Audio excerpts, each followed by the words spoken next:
semuanya, perkenalkan nama saya Wilhelmina Vela Yolanda Deradado dengan NIM 2207010071. Di sini saya akan membawakan materi tentang penyuluhan deteksi dini kanker serviks. Pembuatan video ini dibuat untuk memenuhi tugas UTS mata kuliah epidemiologi penyakit tidak menular. Selamat menyaksikan.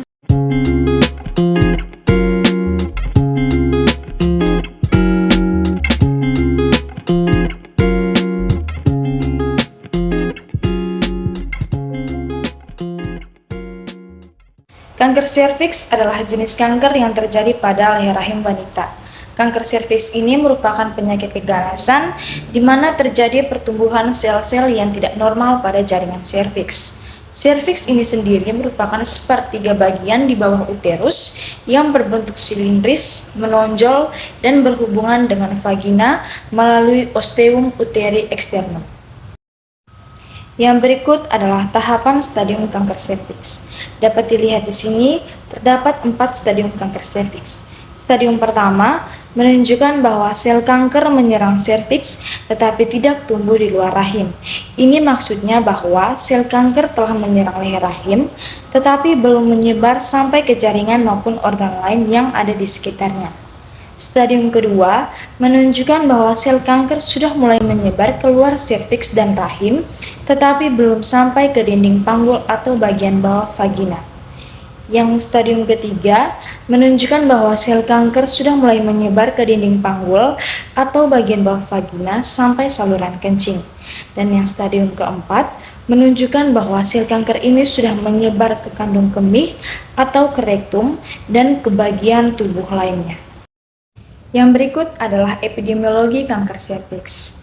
Dalam epidemiologi ini dijelaskan bahwa kanker serviks merupakan jenis kanker yang memberikan kontribusi paling besar terhadap prevalensi kanker pada wanita di Indonesia. Kanker serviks ini sendiri memiliki angka kematian yang tinggi dikarenakan deteksi yang terlambat terhadap kanker serviks tersebut. Wanita-wanita yang menderita kanker serviks biasanya mengetahui atau dikenalinya pada saat sudah mencapai stadium akhir. Berdasarkan data dari laporan Grobogan, terdapat 36.000 perempuan yang baru saja didiagnosis menderita kanker leher rahim di Indonesia pada tahun 2020 dengan jumlah kematian sebanyak 21.000 jiwa. Kanker serviks ini sendiri paling sering disebabkan oleh infeksi virus HPV atau Human Papillomavirus dengan tipe 16 dan juga 18.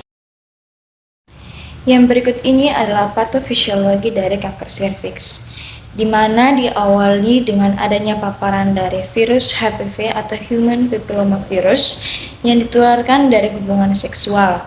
Setelah terjadi paparan dari virus HPV ini, maka akan terjadi infeksi transien. Pada infeksi transien ini, virus HPV akan berespon dengan sistem kekebalan tubuh. Jika infeksi virus HPV ini tidak dibersihkan, dapat menjadi persisten. Infeksi persisten ini dapat terjadi karena tubuh tidak dapat membersihkan patogen setelah terjadi infeksi awal.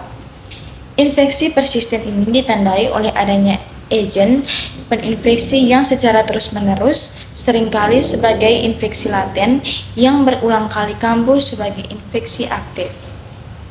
Infeksi persisten ini dapat menyebabkan perubahan sel pada leher rahim, atau biasa disebut atau dikenal dengan lesi prakanker. Lesi prakanker ini merupakan awal dari kanker serviks yang tidak menimbulkan keluhan, tetapi apabila dibiarkan akan berkembang menjadi kanker serviks yang dapat menginvasi jaringan sekitar atau bahkan menyebar ke organ atau jaringan lainnya. Ada beberapa faktor yang dapat meningkatkan risiko terjadinya kanker serviks. Yang pertama adalah usia, yang kedua adalah merokok, di mana wanita merokok mempunyai risiko 2 kali lebih tinggi menderita kanker serviks dibanding wanita yang tidak merokok.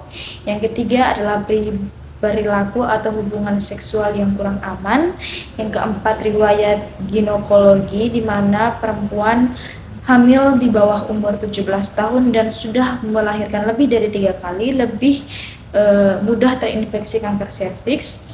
Yang berikutnya mengidap penyakit penular seksual.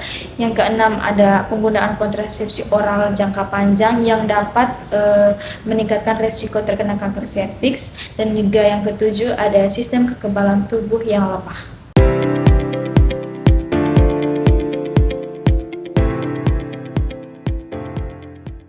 Yang berikut terdapat beberapa gejala dari kanker serviks.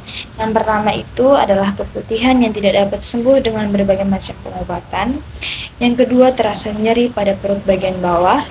Yang ketiga, adanya pendarahan sesudah melakukan hubungan intim. Yang keempat, mengalami pendarahan sesudah mengalami menopause. Dan yang kelima, seringkali tanpa gejala atau tanpa diketahui dan bisa diketahui atau dideteksi setelah melakukan screening.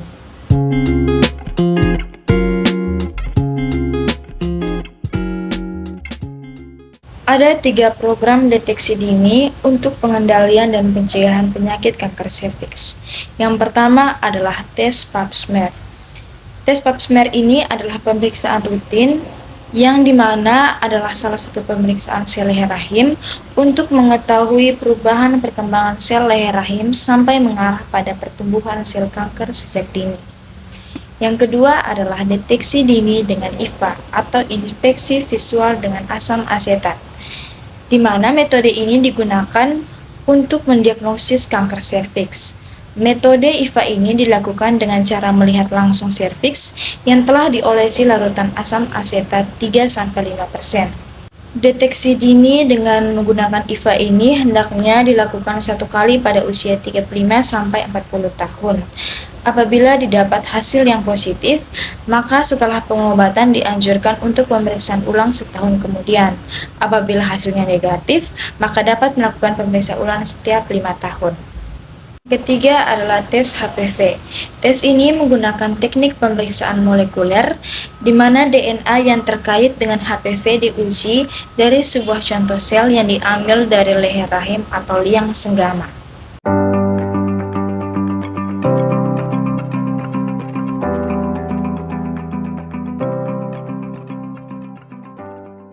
Pencegahan kanker serviks dapat dilakukan dengan cara yang pertama menunda hubungan seksual sampai setidaknya berusia 20 tahun.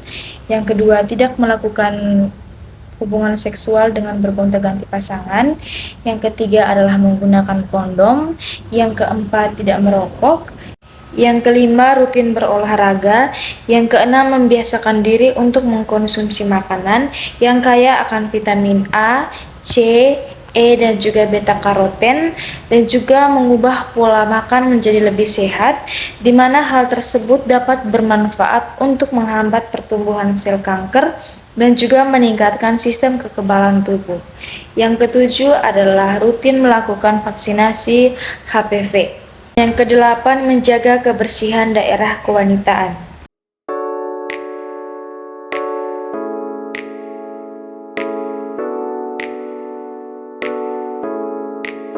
Untuk menjaga kebersihan daerah kewanitaan, teman-teman semua dapat melihat pada materi yang sudah saya paparkan di samping. Untuk menjaga kebersihan daerah kewanitaan kita dapat melakukan beberapa hal. Yang pertama, membasuh daerah kewanitaan kita dengan menggunakan air bersih dan tidak menggunakan sabun mandi pada daerah kewanitaan kita, tetapi menggunakan sabun khusus yang memang dipergunakan untuk daerah kewanitaan. Yang kedua, membasuh dari daerah depan ke belakang untuk menghindari kontaminasi bakteri. Yang ketiga, usahakan daerah kewanitaan tetap kering, terutama setelah BAB dan BAK agar tidak lembab sehingga tidak terjadinya iritasi akibat jamur karena lembab di daerah kewanitaan. Yang keempat, menggunakan celana dengan berbahan katun dan tidak terlalu ketat untuk memperlancar sirkulasi udara.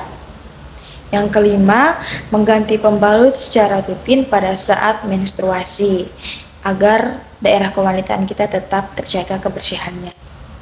Dan yang keenam, segera mengganti pakaian sehabis berenang.